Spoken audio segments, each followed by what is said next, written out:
Sobat Sosmas, selamat datang di podcast Social Corner BIMITS ITS. Aku Alia. Dan aku Lutfi, kami dari bagian BIMITS, tepatnya di Departemen Sosial Masyarakat.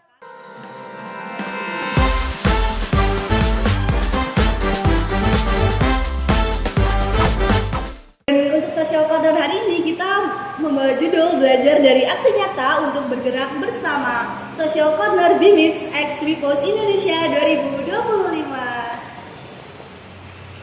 Mungkin langsung aja kali ya, kita undang nih bintang tamu spesial kita kali ini. Halo teman-teman WIPOS Indonesia. Mulai duduk. Mungkin nih teman-teman dari WIPOS nih kakak-kakaknya bisa kenalan dulu namanya siapa dan mungkin mau kenalan yang lain juga boleh. Apa ya, kata apa ya?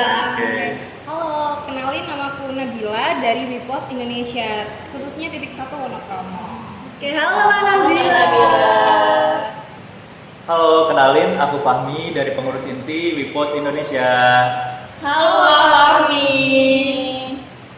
Oke, ini boleh diceritain dulu nggak sih Kak, kayak kira-kira tuh gimana sih awal mulanya terbentuk komunitas ini gitu? Karena katanya itu cuma dari ide tugas kuliah. Ya, bener nggak sih Boba sebenarnya?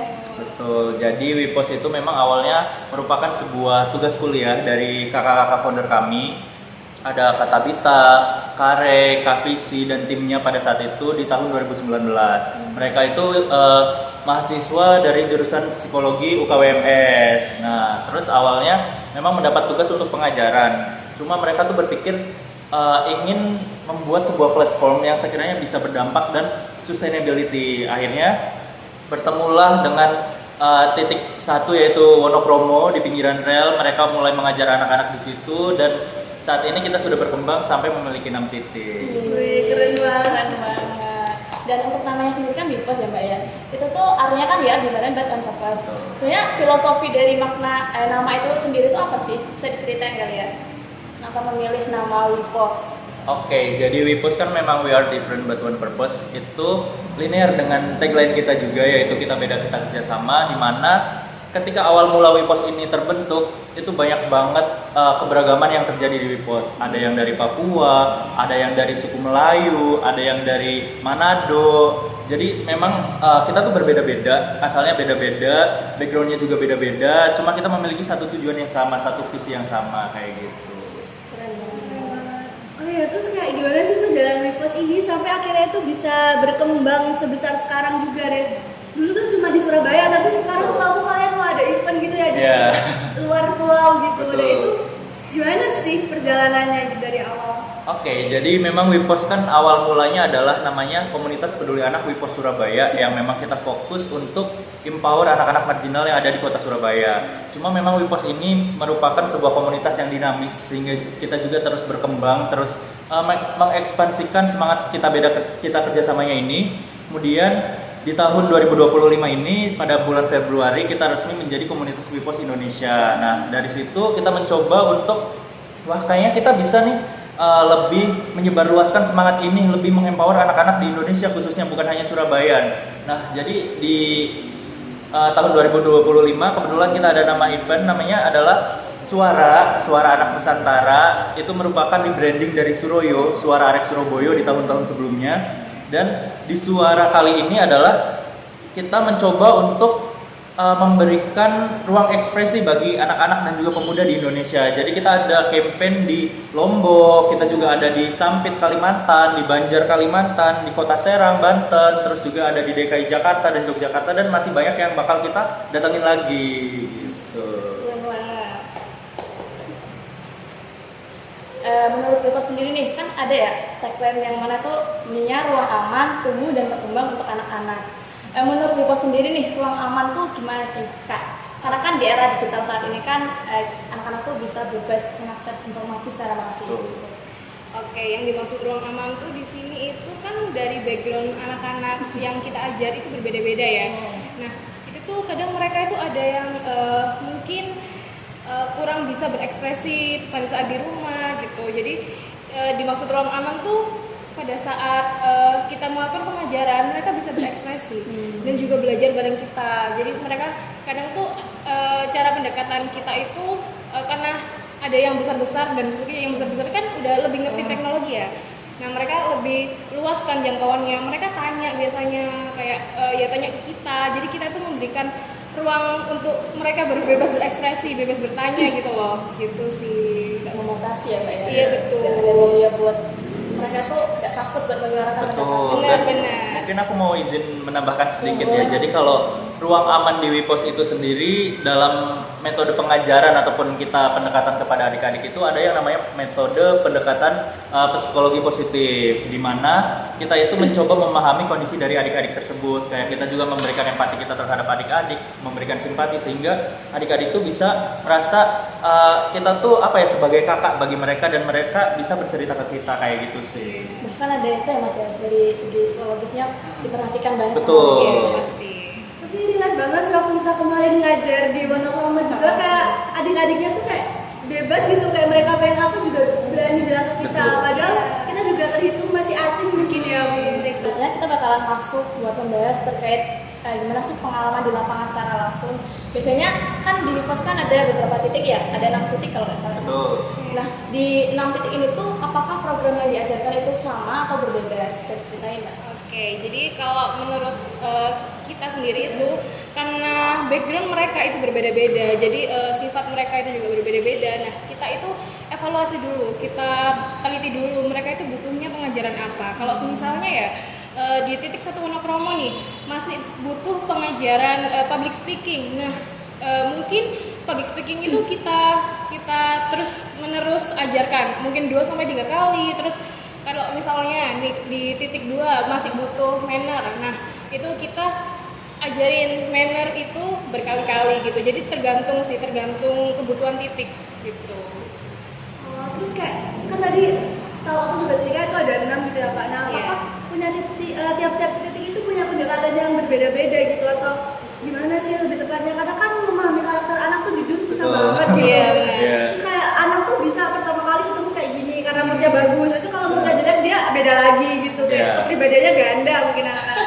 Oke, jadi memang setiap titik itu memiliki urgensi masing-masing. Tentunya mereka dari segi geografis pun berbeda-beda. Kayak misalkan di Wonokromo, mereka pinggiran rel. Tentunya mereka setiap hari pasti dengar kereta lewat yang mana itu membuat mereka tuh harus apa ya? Ketika ngomong tuh harus lebih keras gitu kan. Berbeda lagi di Kalisari, mungkin di Kalisari itu memang dia agak terpelosok, agak masuk ke dalam sehingga untuk akses pendidikan dan lain-lain itu cukup susah, sehingga apa ya, sesuatu yang mereka butuhkan adalah pengajaran-pengajaran seperti akademik, baik itu calistung, terus juga terkait ya akademiknya gitulah. Nah, dari situ biasanya kita ada yang namanya need analysis. Dari setiap titik itu need analysis, kita cari tahu dulu nih apa sih yang mereka butuhkan. Biasanya kita juga ngelakuin analisis SWOT. Jadi apa sih yang bisa kita dapat dari titik ini, dari daerah ini, dan apa sih yang perlu kita kembangkan lagi dari titik ini, sehingga kalau secara pendekatan itu mungkin akan berbeda-beda setiap titiknya, tapi secara outline atau overview itu pasti tetap sama. Kayak misalkan ada program yang namanya Beraksi. Beraksi itu bermain dan edukasi, dimana Beraksi ini kita memang kayak pengajaran biasa, tapi kita lebih kemas secara interaktif kepada mereka. Misalkan contohnya di titik 4 keputuran yang dibutuhkan adalah manners. Nah, kita masuk tuh di tema manners, misalkan bawain tema tentang toleransi, atau kayak ada juga sex education dan lain-lain. Terus misalkan di Kalisari kita fokuskan beraksinya adalah di calistung, kayak gitu sih. Oh, keren banget. Berarti itu disesuaikan ya Mas? Betul. Program yang mau diajarkan ini disesuaikan dengan karakter anak-anak di setiap titik. Betul. Kan banyak nih 6 titik dan tentu pasti kakak-kakaknya ini udah ya mungkin beratus kali lah ketemu dengan adik-adik. Yeah. Ada nggak sih kayak pengalaman yang paling berkesan dan secara nggak langsung tuh menampar kalian kayak oh ternyata gini ya kondisi di realnya itu? Oh, siapa dulu? Nabila mungkin. Ya, mungkin dari aku ya. Aku pertama kali itu di Kalisari ya. Nah, ternyata aku tuh baru tahu kalau misalnya di area Surabaya itu masih ada yang belum sejahtera. Terus juga belum ada KTP gitu-gitu tuh. Nah, itu aku baru tahu di situ sih. Jadi mungkin di situ aku juga belajar banyak. Ternyata mereka tuh pinter banget, semangat belajar, tapi mungkin belum dikasih kesempatan untuk sekolah. Tapi mereka tuh ya itu sih yang buat aku terbuka ya, kayak oh ternyata banyak anak-anak kecil yang sebenarnya mau sekolah, cuma emang belum bisa gitu. Kalau dari aku, mungkin aku kan udah pernah berkeliling 6 titik ya untuk saat ini ya. Berkeliling 6 titik dan aku cukup mengamati apa sih yang terjadi di titik-titik tersebut gitu. Dan salah satu yang benar-benar kayak apa ya, masuk banget ke hatiku itu ketika aku di titik 6, di titik Rangkah itu di tengah kuburan. Jadi pengajaran ataupun pemukiman warga itu di tengah kuburan. Terus awal-awal kita menemukan titik Rangkah itu kondisi toiletnya memang sangat tidak layak dan itu tuh gelap banget, lembab dan benar-benar gak layak lah pada saat itu. Terus Wipos ini mencoba kolaborasi dengan pihak lain, dengan NGO lain untuk membangun toilet di titik Rangkah ini. Waktu dibangun itu benar-benar Bu RT-nya kayak, "Kak, makasih banget ya. Ini kayak mimpi kita tuh akhirnya kenyataan." Padahal menurutku ya untuk saat itu kayak sebuah toilet tuh aku gak pernah terpikirkan gitu loh di benakku. Sebuah toilet itu bisa menjadi suatu hal yang sangat amat berharga untuk orang-orang gitu kan.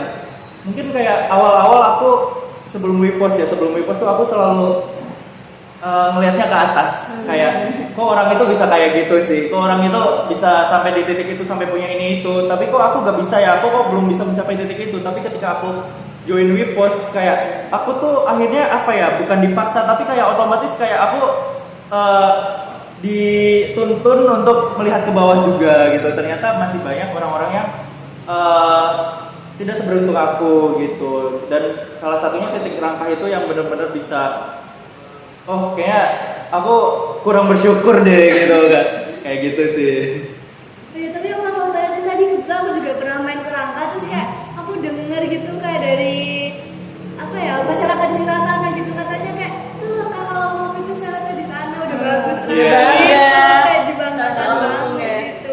Ya benar, padahal kayak niat awal kakak-kakak ini cuma mau ngajar, tapi ternyata tuh bisa memenuhi kebutuhan masyarakat yang lain gitu, dan bisa ngasih juga dukungan nasional, konsistensi, dan sama kehadiran kakak-kakak di tengah anak-anak gitu. Karena kan sekarang kayak banyak banget anak-anak yang mungkin kurang kasih sayang dari orang tuanya, entah karena orang tuanya sibuk kerja atau memang ditelantarkan seperti itu.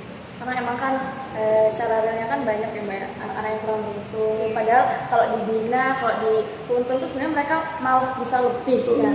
Betul. Dan tadi kan sempat mention di Kalisari ya, itu kalau nggak salah itu ada taman baca. Dan kalau nggak salah ingat, aku pernah baca sampai bahkan tuh apa hasilnya itu bisa menurunkan buta aksara. Ya, itu benar nggak Kak? Bisa betul. ceritain gimana? Karena menarik banget nih, kayak dampaknya sebesar itu. Kalau menurut pengamatan aku ya, awal itu mereka itu emang banyak yang belum baca, belum bisa baca. Tapi emang mereka tuh semangat buat belajar baca gitu. Semenjak ada taman baca. Jadi ada buku cerita gitu, mereka suruh bacain, terus mereka suruh aku ngajarin gitu. Jadi mereka sangat terbantu lah dengan adanya taman baca di situ. Iya. Betul sih yang dikatakan Kak Nabila. Jadi memang ada taman baca Wipos pertama yaitu di titik Kalisari, titik 2-nya Wipos. Dan dulu itu ketika kita datang di Kalisari itu mostly kebanyakan mereka itu buta aksara, dan ketika Wipos melakukan pengajaran di Kalisari itu kita benar-benar harus mulai dari nol. Kayak kita harus kasih tahu ini A, ini B, ini C, kayak gitu. Jadi memang cukup panjang perjalanannya di Kalisari itu untuk bisa membaca hingga saat ini. Dan ada anak Kalisari yang dia tuh udah pindah tempat tinggal. Jadi waktu dia pindah tempat tinggal, stakeholder yang ada di Kalisari ini sampai bilang ke Wipos kayak, "Kak, terima kasih ya, si ini tuh sekarang udah bisa baca loh," gitu. Dan memang untuk taman baca sendiri kita tuh biasanya berkolaborasi dengan berbagai pihak juga tentunya, baik itu pihak kampus, pihak NGO dan lain-lain. Kayak contohnya di Kalisari itu ketika kita pembangunan taman baca, pembukaan taman baca, kita berkolaborasi dengan salah satu perguruan tinggi negeri. Jadi mereka support buku dan lain-lain kayak gitu. Ini bagus ya. Kayak keren banget gitu, kayak salut banget kita. Kalau misalnya anak kecil aja tuh dampaknya bisa segitunya gitu. Dari nol banget itu ya Kak Betul. ya. Dari Apalagi nggak bisa kan baca. baca tuh kayak krusial banget juga gitu kan. Itu pasti bakalan berlangsung sampai anak-anak tua, sampai mereka jadi kakek nenek. Yeah. Itu juga mereka harus bisa baca gitu. Secara nggak langsung kan Wipos sendiri kayak udah menanamkan nih fondasi buat mereka. Nah, biar makin cair nih, nggak tegang. Kita main dulu kali ya. Oke. Oke. Ini gamesnya cukup sederhana sih, cukup ya bergantian aja jawabnya, tapi nggak boleh mikir lama-lama. Oke, baik. Bisa dimulai dari siapa dulu nih yang mau berkenan? Apa sweet kita? Sweet. Satu kali Satu doang. kali ya. Iya. Aduh. Berarti Yang kalah dong. Oke, yang pertama nih, satu kata yang menggambarkan WePos dan dijelasin kenapa nih alasan memilih. Satu kata aja ya. Iya, satu kata aja. Itu sih cinta. Ya. Kenapa tuh cinta?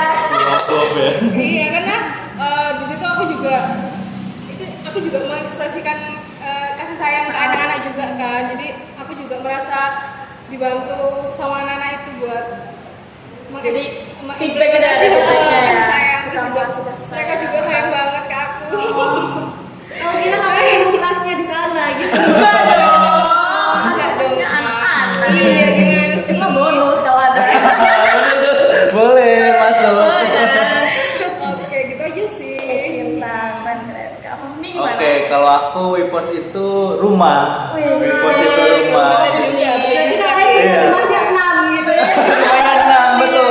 Lumayan 6. Jadi aku di Surabaya banyak rumahnya. Jadi kenapa WePos itu rumah? Karena bener sih, karena Nabila itu full of love. WePos itu full of love dan menurutku tingkatan tertinggi kita dalam menjalankan interaksi sosial adalah penerimaan. Wow. Percuma kita bisa ngobrol, percuma kita bisa hahaha, tapi ternyata kita tuh bukan diterima secara baik dan bukan kayak kita benar-benar dianggap gitu. Nah, di WePos itu aku merasa banget yang namanya penerimaan. Jadi adik-adik WePos tuh kayak kadang kayak aku maunya sama Kak Fahmi, aku pengen belajarnya sama Kak Fahmi nanti datang lagi ke sini ya gitu. Itu kayak aku ngerasa diterima banget dan kenapa bisa rumah juga karena tentunya dari kakak-kakaknya itu benar-benar kita yang open minded, kita yang saling support dan kita di WePos itu fun fact gak ada senggol-senggolan sama sekali. Sama sekali kita gak ada senggol-senggolan. Even kita mau evaluasi bukan dikemas secara kayak mungkin ada di beberapa organisasi ataupun komunitas atau apapun itu kayak evaluasi itu merupakan part yang menyeramkan, yang kayak nyerang secara pribadi gitu kan. Nah, cuma di WePos tuh kita kemas secara fun, kita kemas secara kekeluargaan kayak gitu. Dan dari itu juga suasana WePos jadi nyaman gitu ya. Betul. Sama langsung pengurusnya ini juga betah. Iya. Betul. Keren sih. Pengen join? Join ya. Oke, lanjut Mbak. Pertanyaan kedua. Oke, nih buat pertanyaan kedua. Kalimat yang sering kakak-kakak dengar dari anak-anak tuh apa sih? Kalimat boleh nih. Iya. Besok datang lagi enggak? Oh iya. Besok datang lagi enggak? Kan anaknya masih pernah kan di Iya. Besok datang lagi enggak? Gitu ya. Bahkan pas closingan itu kayak kakak kok besok gak datang lagi. Iya, mereka nungguin guys, nungguin Padahal aja. cuma berapa hari ya Mbak ya kita? Cuma 3 Apalagi yang WePos nih. Itu sih kalau dari kamu. Jujur aku juga sebenarnya awal kepikirannya tuh itu kayak besok datang lagi ya gitu kan. Tapi gak boleh sama apa ya? Oh, ada. Jadi dulu tuh aku tuh ketua di titik 4 Keputaran. Aku dulu ketua titik 4 Keputaran. Terus aku tuh sebenarnya iseng kayak abis ini Kak Fahmi gak bakal di titik 4 lagi gitu kan. Sebenarnya iseng doang. Terus mereka tuh pasti sering bilang kayak Kak Fahmi gak boleh pindah ya. Kak Fahmi gak boleh pindah. Oke.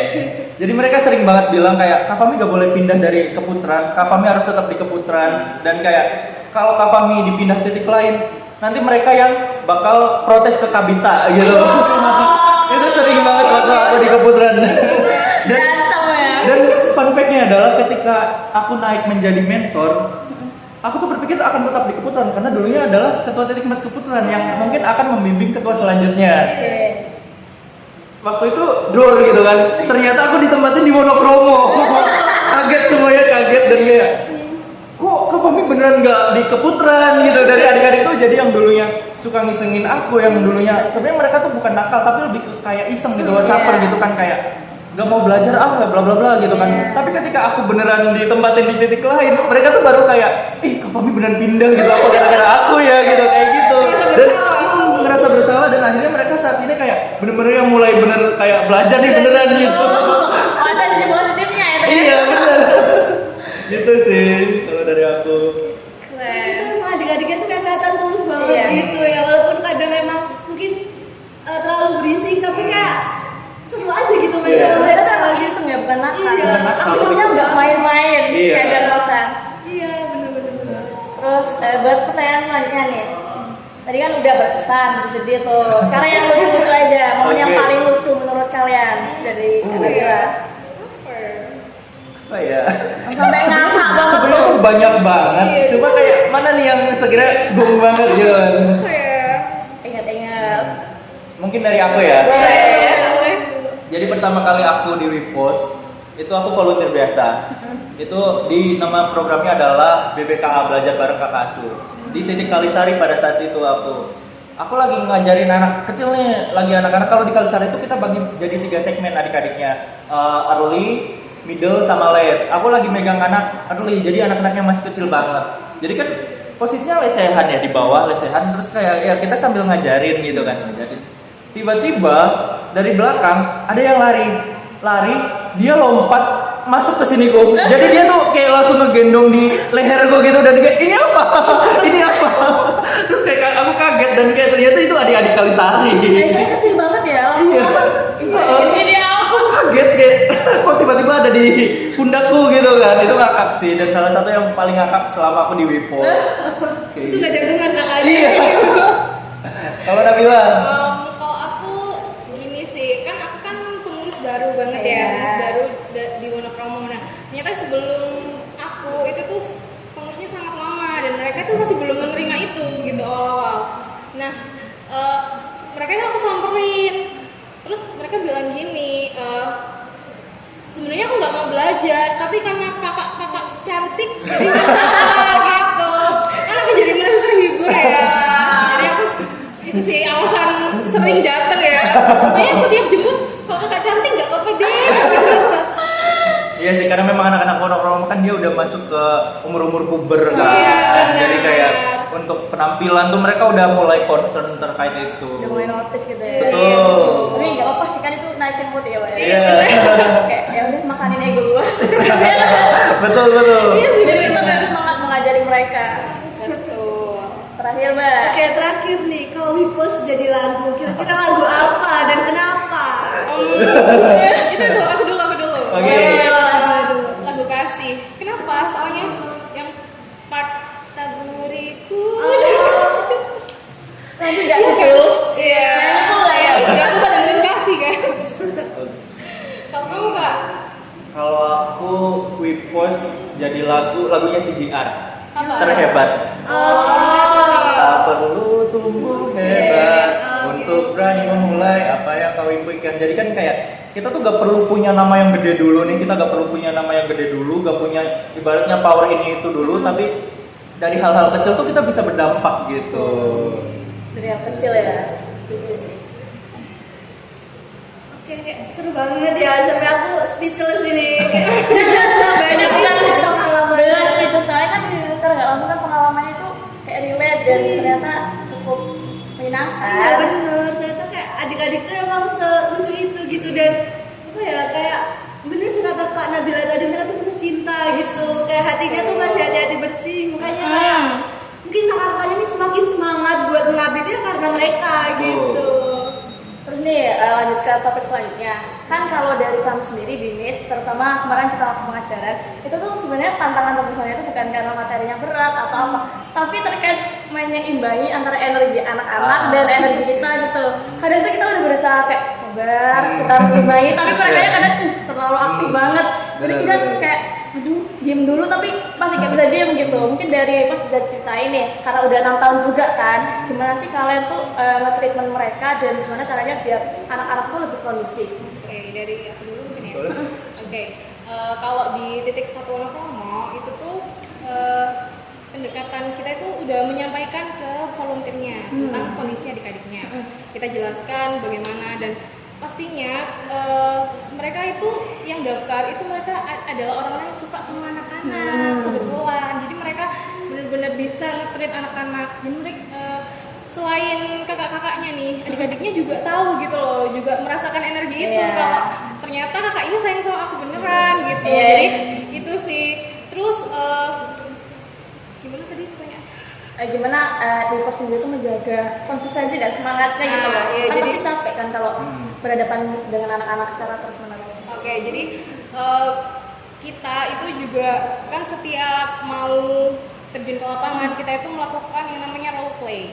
Nah, setiap role play itu kita juga dari pengurus titik itu kita kasih semangat ke kakak-kakaknya. Jadi kalau biar mereka itu nggak bosen gitu loh dengan hal itu. Sebenarnya kita open banget kalau misalnya mereka cerita kendala-kendalanya, kita open banget. Dan kadang kalau misalnya sudah terlalu berlebihan kita tegur adik-adiknya gitu. Tapi intinya kita juga selain membuat nyaman adik-adiknya, kita juga membuat nyaman para volunteer ya, karena mereka yang barusan terjun juga kan. Jadi kita berusaha buat menyesuaikan mereka juga, yang merangkul mereka. Oke, menarik banget gitu kayak. Soalnya berarti kan dari Wipos juga kayak mendampingi si volunteer gitu ya, diarahkan, dikasih tahu ya kondisi lapangannya tuh kayak gini, anak-anaknya kayak gini, janganlah berbuat seperti ini gitu kan, biar volunteernya juga tahu dan anak-anak juga merasa nyaman sama si volunteer. Jadi kayak nggak cuma niat doang gitu, tapi kayak ada sistemnya sendiri gitu, sampai sebanyak itu tadi dijelasinnya, sampai ada role play juga. Terus Niat banget sih, emang terstruktur banget Wipos. iya, kayak benar-benar memang niat untuk menjadi relawan gitu.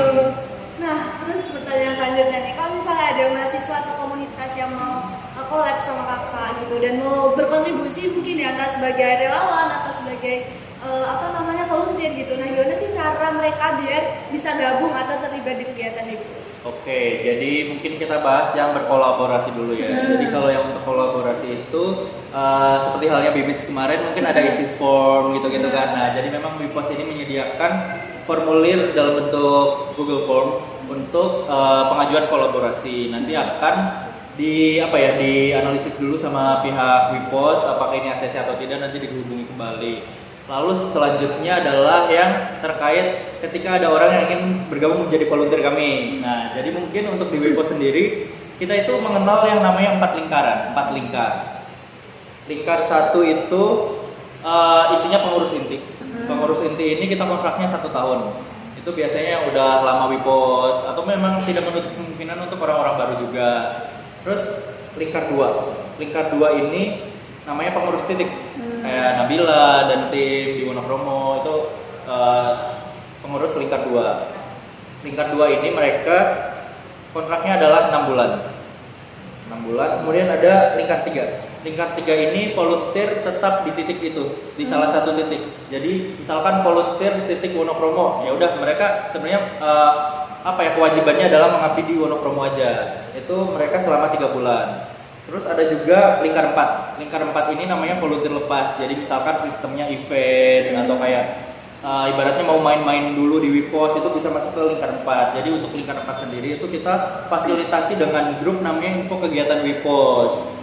Nah, jadi misalkan dari titik Wonokromo ini merasa membutuhkan bantuan dalam segi SDM. Biasanya kita lempar ke grup info kegiatan ini kayak, kakak Wonokromo ada kegiatan nih jam segini, tanggal segini. Siapa yang mau datang gitu, siapa yang mau ikut, biasanya ngelis nanti kayak gitu. Tapi untuk lingkar 3, 2, dan 1 itu biasanya nanti ada opreknya sendiri. Jadi oprek kayak biasa aja sih, kayak isi CV, isi motivasi dan lain-lain kayak gitu. Dan pengumumannya itu semuanya ada di Instagramnya Wipos. Dari Instagramnya, berarti ada opreknya ya kayak. Betul. Biar semuanya bisa ikut gabung juga. Boleh nih barangkali kakak-kakaknya join juga nih kan. Ini kamu nih yang Bisa lantar. Boleh lah. Mikir-mikir dulu. Tapi aku lihat juga kayak dari Wipos emang kayak di IG-nya kayak aktif banget gitu. Setiap hari Bahkan ada story-nya kan. iya, dan tiap weekend tuh ada agenda-agendanya, kalau mau collab sama siapa gitu pasti upload di situ. Sama tadi kan makanya juga bilang kalau misalnya nggak semuanya di ACC gitu ya, mungkin berarti beruntung kemarin ini. Alhamdulillah merasa anak-anak Wipos. Jadi sesuai temanya. Sesuai banget harusnya. Tersanjung. Oke. Nice. Nah, nih kan banyak nih pengalaman yang udah didapatkan dari Wipos, baik itu dari kolaborasi dengan berbagai pihak seperti kampus, NGO atau swasta. Nah, apa sih yang bikin kolaborasi anak muda ini bisa jadi kekuatan nyata buat perubahan sosial? Maksudnya tuh sebenarnya apa yang dimiliki anak-anak muda nih sehingga dampak yang dihasilkan itu nyata dan bermanfaat untuk masyarakat. Kayak kelebihan aja sih, kelebihan anak muda. Siapa dulu nih? Kamu dulu deh. Oke. Jadi mungkin anak muda kan mostly memang saat ini adalah berkuliah sebagai mahasiswa tentunya. Dimana sebagai mahasiswa sendiri kan kita ada 3 pilar yang namanya Tridharma Perguruan Tinggi. Yang salah satu pilarnya adalah terkait pengabdian masyarakat. Nah, WIPOS ini menjadi sebuah platform untuk kita bisa berkolaborasi dalam menyukseskan pilar tersebut, yaitu pengabdian masyarakat. Dan kenapa sih pemuda yang ibaratnya menjembatani antara berbagai masyarakat yang ada?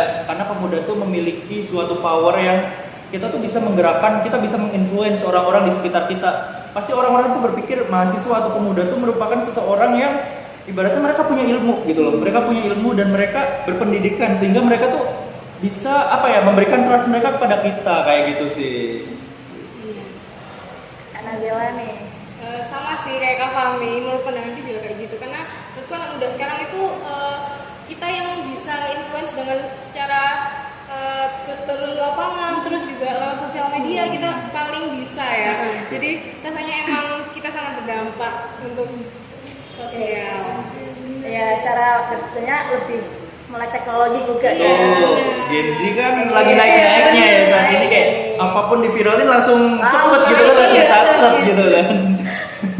Jadi mungkin dari kita nge-influence orang-orang untuk berkegiatan sosial nih makin banyak nih yang Iya. mau berkegiatan sosial kan, juga itu dampak sangat Kan positif berbagi ya. kebaikan. Betul. Siapa tahu kan suatu saat bisa kembali ke diri kita. Betul.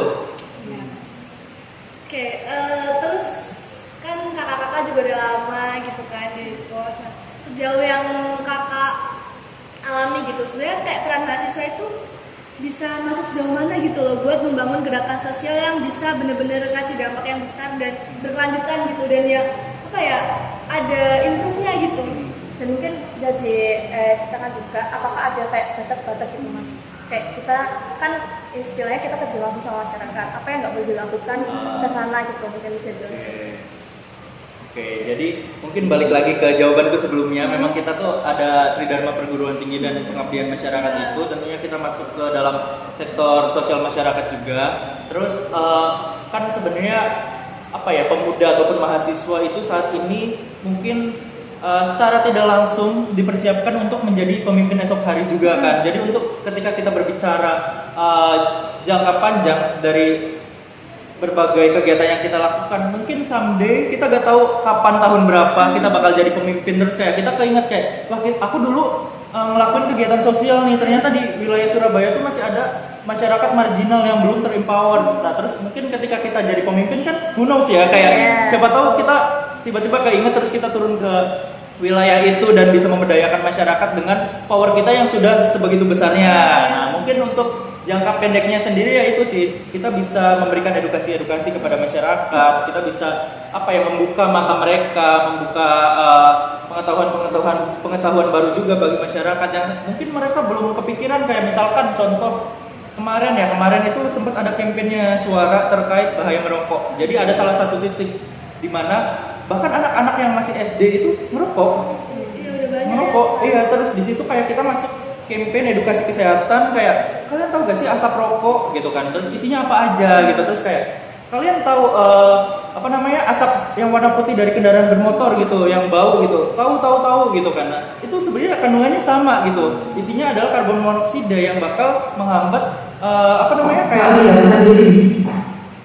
menghambat yang di tubuh kita tuh ada peredaran darah yang membawa oksigen gitu. Nah ketika karbon monoksida itu masuk, oksigen nggak bisa berputar di tubuh kita, akhirnya sesak nafas gitu-gitu, dan mereka tuh kayak oh iya ya gitu. Nah dari situ sih, dan mungkin untuk batasan-batasan yang perlu kita perhatikan adalah kita itu pendatang, kita itu mungkin di titik itu kita pendatang, kita bukan siapa-siapanya mereka yang secara krusial, dan kayak ya harusnya lebih tahu kayak misalkan dari segi berpakaian, dari segi tutur kata, jangan ngomong yang kasar dan lain-lain, atau kayak misalkan dari segi perilaku, misalkan kita terlalu pakai perhiasan yang berlebihan, itu juga nggak disarankan ya, kayak gitu sih. Oke, kalau Kak Nabila sendiri Sama sih kayak Kak Fahmi. kayak retweet deh. Ya retweet ya. Kayak saat ini kayak udah Bonding chemistry-nya banget. udah keren banget. Udah kerja sama lumayan lama juga kan pastinya. Sebenarnya pertanyaan soalnya itu kayak gimana sih kalau kita pengen join kepengurusan atau ya intinya gabung di pos, tapi tadi kan udah dibahas, jadi mungkin itu di skip aja dulu. Dan untuk selanjutnya Mbak Lutfi silakan ditanyakan, mungkin ada pesan dari Wipos buat anak-anak muda, terutama mahasiswa yang dari hatinya tuh sebenarnya pengen ikut kegiatan relawan, tapi terkendala dia nggak tahu informasi atau apa, atau takut mencoba, mungkin bisa dikasih pesan dari sini.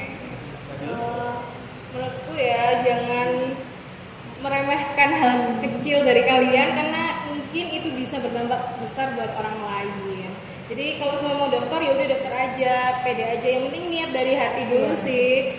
Kalau dari aku itu. Niat dari hati. Niat dari hati. Niat dari hati. Iya. Kalau dariku ya mungkin ketika kita ingin mencoba menjadi seorang relawan ataupun volunteer itu gak apa-apa banget awalnya FOMO. Jadi yang namanya volunteer itu sebenarnya ada dua tahapan teman-teman. Tahapan pertama itu pelarian. Pelarian itu entah dia mau FOMO doang, entah dia lagi patah hati dan lain-lain yang ngebuat dia down dan kayak aku butuh sesuatu kegiatan positif nih. Biasanya lari ke volunteeran. Itu gak apa-apa banget. Terus tahapan kedua itu ada yang namanya pengabdian. Jadi pengabdian ini kita udah gak mikir aku FOMO, aku pengen masukin Instastory doang dan lain-lain, tapi benar-benar yang dari hati yang kita tuh kayak ingin berdampak, ingin mengubah suatu lingkungan, suatu komunitas masyarakat menjadi lebih baik. Nah, awalnya tuh memang kadang kebanyakan dari pelarian. Tapi ada beberapa orang ataupun sebagian orang juga dia tuh dari pelarian menjadi pengabdian. Salah satunya aku. Iya. Jadi dulu aku sempet, ini izin cerita ya teman-teman, izin sharing sedikit ya. Jadi dulu aku diputusin.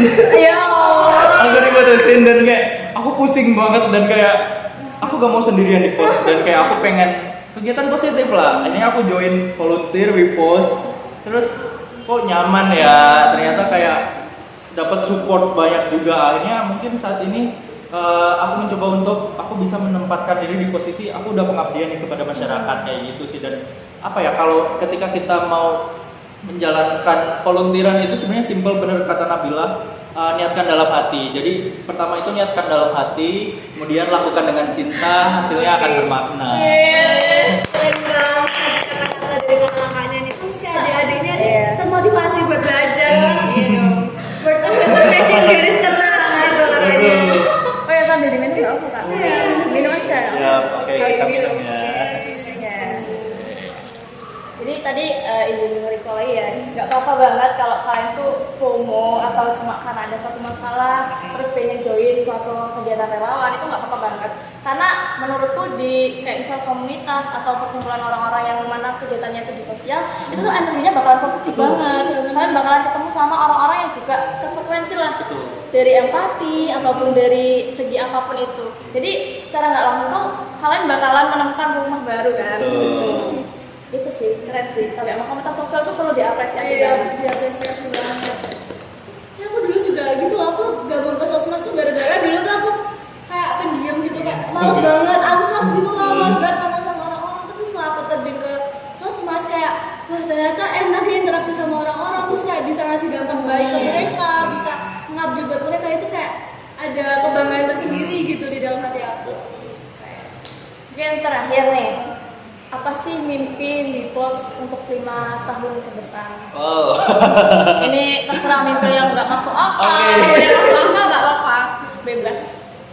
Oke, mungkin dari perspektif pengurus inti yang memang fokus kita adalah mengembangkan komunitas itu sendiri ya kakak-kakak. Mungkin mimpinya Wipos adalah dapat semakin banyak support dari berbagai pihak dan kita bisa lebih mengekspansikan semangat kita kerjasama ini di seluruh Indonesia atau bahkan ke luar negeri. Amin banget. Mohon doanya karena mungkin ku spill dikit ya, Ini eksklusif. Oke, ini eksklusif.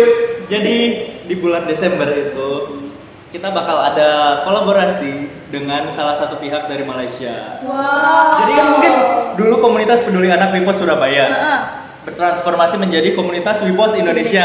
Dan kita nggak tahu ya, mungkin kedepannya bakal ada Wipos internasional.